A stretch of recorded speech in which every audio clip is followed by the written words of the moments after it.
अब्बा खुदा तू है मेरा, अब्बा पिता तू है मेरा, अब्बा खुदा तू है मेरा, अब्बा पिता तू है मेरा। मैं खुश हूँ तो तू खुश होता है, मैं भी हूँ तो तू भी होता है। मैं खुश हूँ तो तू खुश होता है, मैं भी हूँ तो तू भी होता है। अब्बा खुदा तू है मेरा, अब्बा पिता तू है मेरा, अब्बा खुदा तू है मेरा, अब्बा पिता तू है मेरा। चोट मुझको लगी, दर्द तुझको होता है, तेरे आंसू के पहले तेरा आंसू बहता है, तेरे आंसू के पहले तेरा आंसू बहता है। हाल बनकर मेरी रक्षा तू करता है, अपनी बाहों में मुझको उठाता है, अपनी बाहों में मुझको उठाता है। अब्बा खुदा तू है मेरा, अब्बा पिता तू है मेरा, अब्बा खुदा तू है मेरा, अब्बा पिता तू है मेरा, अब्बा खुदा तू है मेरा, अब्बा पिता तू है मेरा, अब्बा खुदा तू है मेरा, अब्बा पिता तू है मेरा।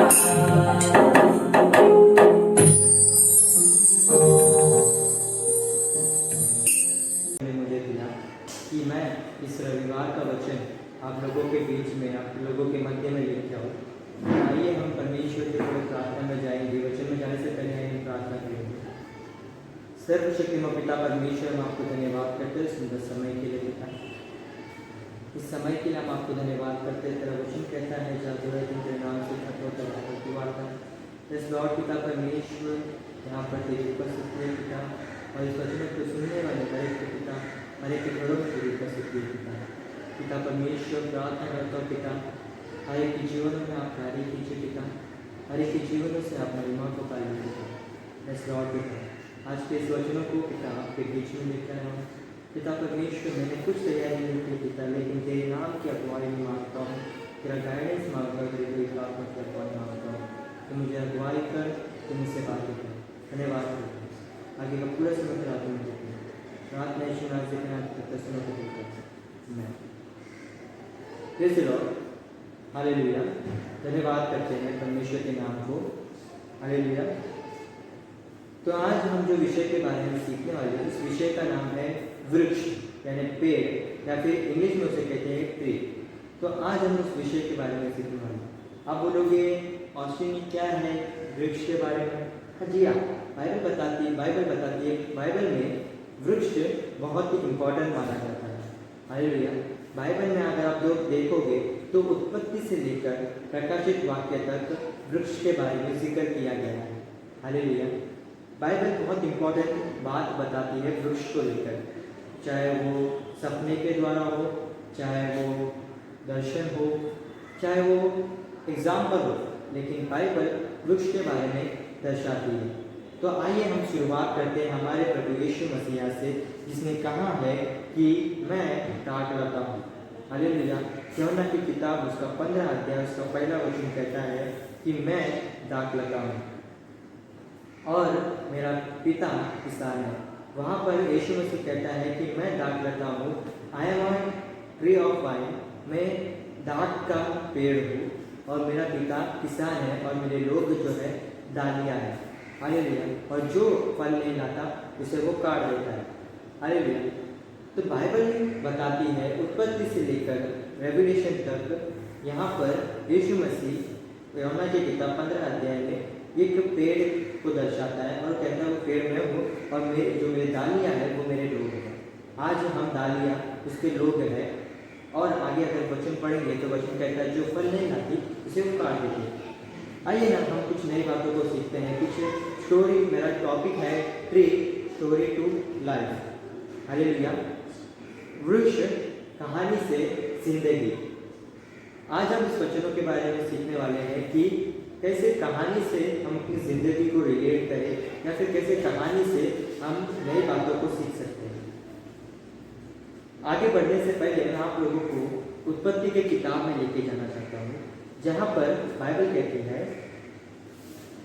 बाइबल बताती है ये उत्पत्ति की किताब में कि यीशु मसीह परमेश्वर ने सारी सृष्टि को रचा, सारी पृथ्वी को रचा और पृथ्वी को रचने के बाद उसने आदम और हव्वा को रचा।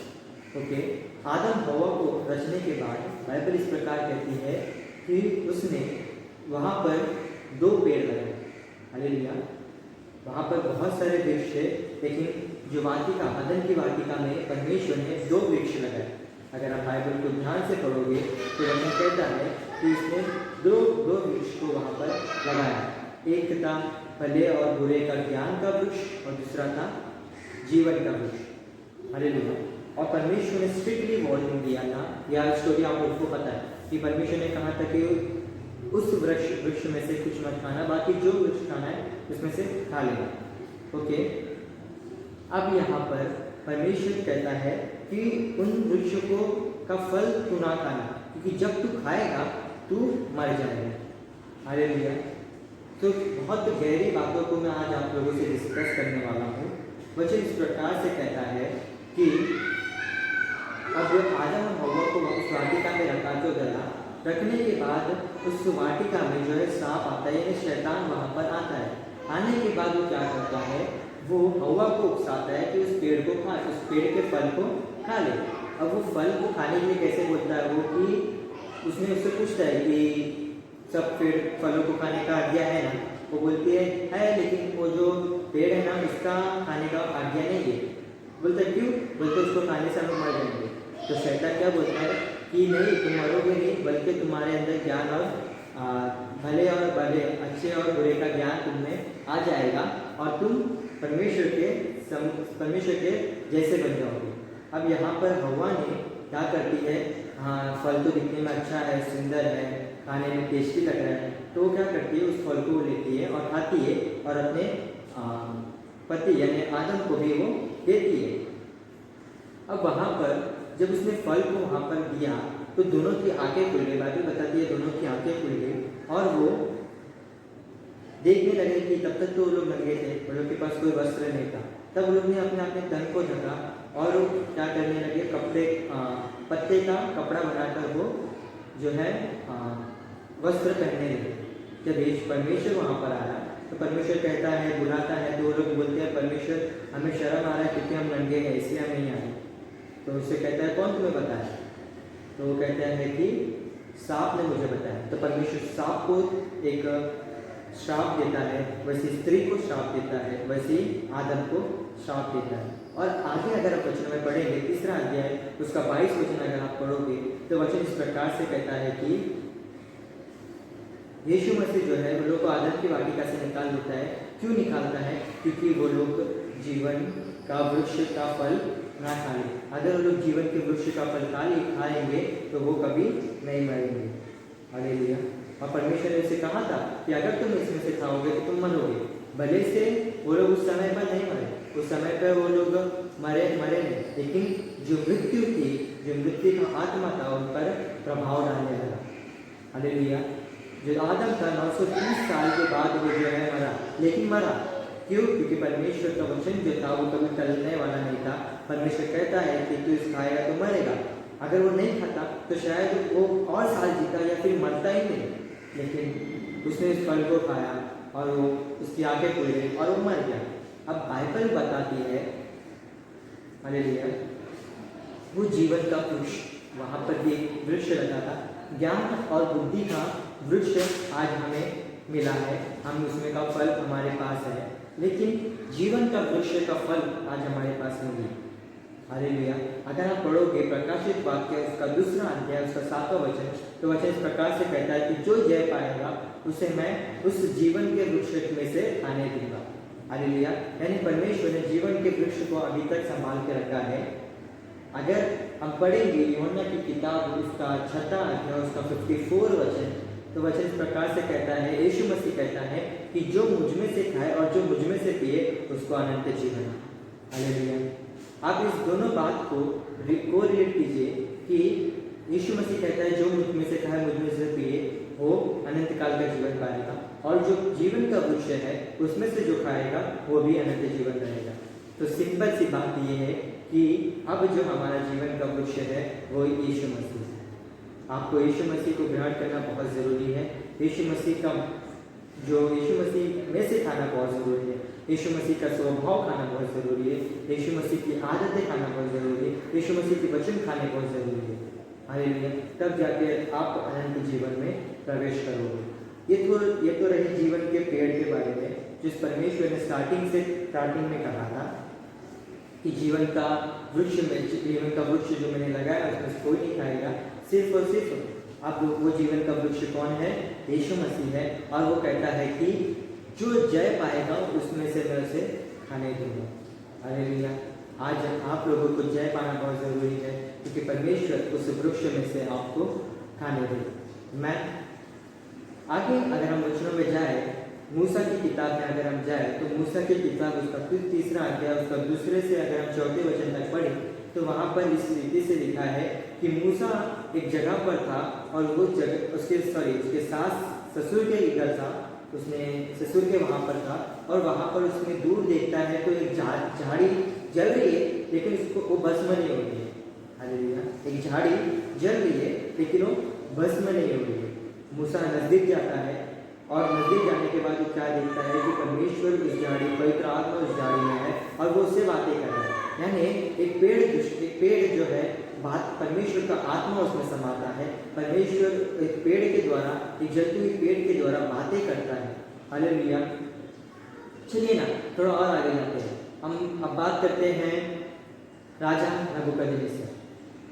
अब राजा नबूकदनेस्सर को एक सपना आया दानियल की किताब उसका 4वां अध्याय में कि वो जो है एक पेड़ है और उस पेड़ को क्या है, उस पेड़ पे एकदम सुनसान है, कोई चिड़िया नहीं बैठेगी, कोई वन पशु नहीं होगा, वो एक पेड़ के समान है। यानी परमेश्वर एक इंसान को एक दर्शन के द्वारा बताता है कि वो एक पेड़ के समान है। हालेलुया। यानी परमेश्वर पेड़ को क्यों बार बार लेके आता है? क्योंकि पेड़ जो है एक मजबूत होता है, एक स्ट्रॉन्गेस्ट पर्सन होता है। एक पेड़ का अगर हम साल देखें तो कितने साल वो जीता है। एक पेड़ जो है बहुत एक मजबूती को दर्शाता है। पेड़ जो है एक हरियाली को दर्शाता है। पेड़ जो है एक अच्छी चीज़ को दर्शाता है। हम भी अगर गाँव जाते हैं तो हमें भी बहुत सारे चीज़ ऐसे देखने को मिलते हैं, ऐसे नेचर हमें देखने मिलता है जो हमें संतुष्ट करता है, हमें खुश लगता है। हालेलुया।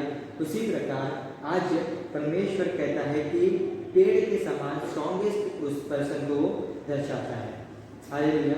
मूसा के टाइम पर वो झाड़ी स्ट्रॉन्गेस्ट थी क्योंकि वहाँ पर परमेश्वर था, वो परमेश्वर को दर्शा रहा था। नबूकदनेस्सर के टाइम पे नबूकदनेस्सर भी स्ट्रॉन्गेस्ट था, नबूकदनेस्सर भी ताकतवर था, नबूकदनेस्सर राजा था।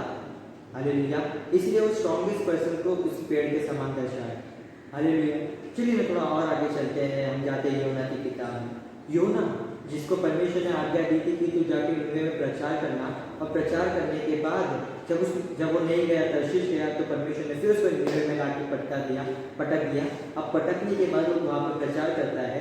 प्रचार करने के बाद अगर हम योना की किताब उसका 4वां अध्याय अगर हम देखते हैं तो वचन इस प्रकार से कहता है, योना बहुत गुस्से में था, बहुत क्रोधित था, लेकिन परमेश्वर क्या करता है, एक पेड़ को उसके बाजू में उगाता है। वो धूप में था, बहुत उसको गर्मी हो रही थी और गुस्सा का सरगर्म हो रहा था, तो परमेश्वर क्या करता है, एक पेड़ को उगाता है। उसी समय जिस समय वो बैठा है उस समय एक पेड़ उग जाता है, और उस पेड़ उगने के साथ साथ उसे छांव मिलती है और वो बहुत खुश होता है, वो आनंदित होता है। हालेलुया। उसी प्रकार एक पेड़ दर्शाता है आपको आनंद को दर्शाता है। हालेलुया। एक पेड़ आपकी खुशियों को दर्शाता है। हालेलुया। वो पेड़ जो था उसको सुकून दे रहा था। हालेलुया। आज आपका आनंद, आपकी खुशी, आपका सुकून इतना सामर्थ्य होना चाहिए, इतना मजबूत होना चाहिए, जिस प्रकार वो पेड़ था उस प्रकार इतना सामर्थ्य होना चाहिए कि आप उस आनंद को नहीं छोड़ सकते। हालेलुया। अब ये जो थी, ये स्टोरी थी पुराने नियम की। नए नियम में अगर हम देखें तो परमेश्वर बहुत सारी बार पेड़ों को दर्शाता है, पेड़ के बारे में बताता है। हालेलुया। बहुत सारी बार पेड़ का दृष्टांतों में बातें करता है। हालेलुया। आइए ना कुछ अगर हम अपने लाइफ से, ये तो स्टोरी थी, इतना सारी हमने स्टोरी को देखा, स्टोरी से हमारे लाइफ से अगर हम रिलेट करें तो हमें ये सीखने की ज़रूरत है कि जिस प्रकार पेड़ सामर्थ्य होता है उसी प्रकार हमें भी सामर्थ्य से बनना बहुत ज़रूरी है। हालेलुया। इस सामर्थ्य हमारे अंदर होना बहुत ज़रूरी है। परमेश्वर का वचन कहता है कि परमेश्वर जो है पेड़ों के द्वारा बातें करता है। हालेलुया। एक पेड़, मैं आपको एक और बात बता दूं, जो पेड़ होता है वो ऑक्सीजन देता है। हालेलुया। पेड़ जो है वो ऑक्सीजन देता है। यानी आज अगर हम जिंदा है, अगर हम एक पेड़ है, अगर हम उस ताकत से है, तो आज हम दूसरों के लिए ऑक्सीजन बन सकते हैं। हम दूसरों के लिए एक श्वास का काम कर सकते हैं। हालेलुया। आज चलिए ना आगे बढ़ते हैं।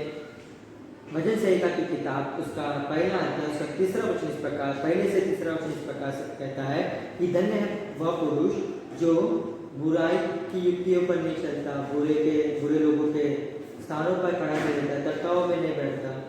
वैसा मनुष्य एक पेड़ के समान है। हालेलुया। एक पेड़ के समान उस मनुष्य को कहा गया है। यानी आज हम एक पेड़ हैं जो अच्छा पेड़ है, और परमेश्वर कहता है उसे परमेश्वर ने एक ऐसे सोते के पास लगाया है, ऐसे झरने के पास लगाया है जो एक खूबसूरती को दिखाता है, एक सुंदरता को दिखाता है। हालेलुया। आज अगर हम उस वचनों के अगर हम देखें तो उस वचनों के अगर अनुसार हम चले, हम दूसरों के तर्काओं में ना बैठे, हम बुराई की संगति में ना जाए,